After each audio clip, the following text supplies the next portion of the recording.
Today I'm with, Alison Cohen. okay, Alison, thank you for coming today. So my first question is, can you please describe your organization? Yes, I am one of the co founders of and currently the director of the National Right to Food Community of Practice.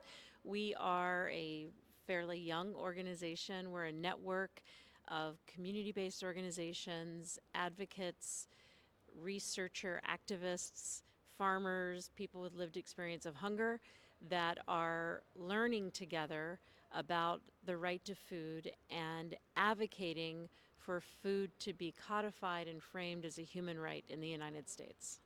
How will you describe the state of the right to food in your territory? Yes, so in the United States, we do not have, legally, we do not have the right to food. The United States is one of three countries in the world that has not ratified the International Covenant on Economic, Cultural, and Social Rights, which is where the right to food is housed. Our government claims that the market, capitalism, will be the tide that lifts all boats, and that we therefore do not need to ratify the covenant, and that we already have social services in place to deal with issues of hunger. Okay, what actions do you take in favor of the right to food? So we are doing a number of things. We're working with states, we're working with cities, we're working with municipalities all over the United States that want to frame policies, develop policies, and advocate for policies that are framed in terms of food as a human right. And that is everything from changing state constitutions, like we did in Maine, to actually add an amendment to include the right to food, or simply passing a resolution to declare that we're a right to food city or a right to food state or university, and then to work towards policies that would demonstrate, would be framed in terms of food as a human right. Okay, and then my last question, what are the main challenges you identify in defending the right to food? Oh, wow. There are so many challenges.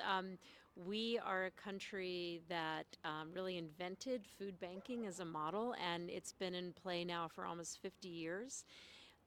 Food banks have become, and charity has been normalized in our country to the extent that when you go to kindergarten, when you're 4 and 5 years old, and you go to school, you start to learn about the importance of giving food away to people who need it. Um, but it goes deeper than that. It's almost become a quasi public institution because more than $1 billion from our federal government, from our tax dollars, goes to support food banks. And in addition, we have through our food bill, we are incentivizing big food and big ag to produce food waste, and then incentivizing them to give it away to food banks. So these institutions have become deeply institutionalized, and they are entrenched in our society. And so that's one of the big problems. We're also losing farmers at a tremendous rate. Farmers are about 3% or 3 to 4% of our population. So those are two challenges. One is that the charity model is deeply entrenched. Second, we produce more fuel in our country on farmland than we produce food, and we've yet to put forward any reparations, land back for people whose land and labor was stolen in the process of developing our current modern day agricultural system in the U.S. Okay, thank you very much for your time. You're welcome. Thank you for being here.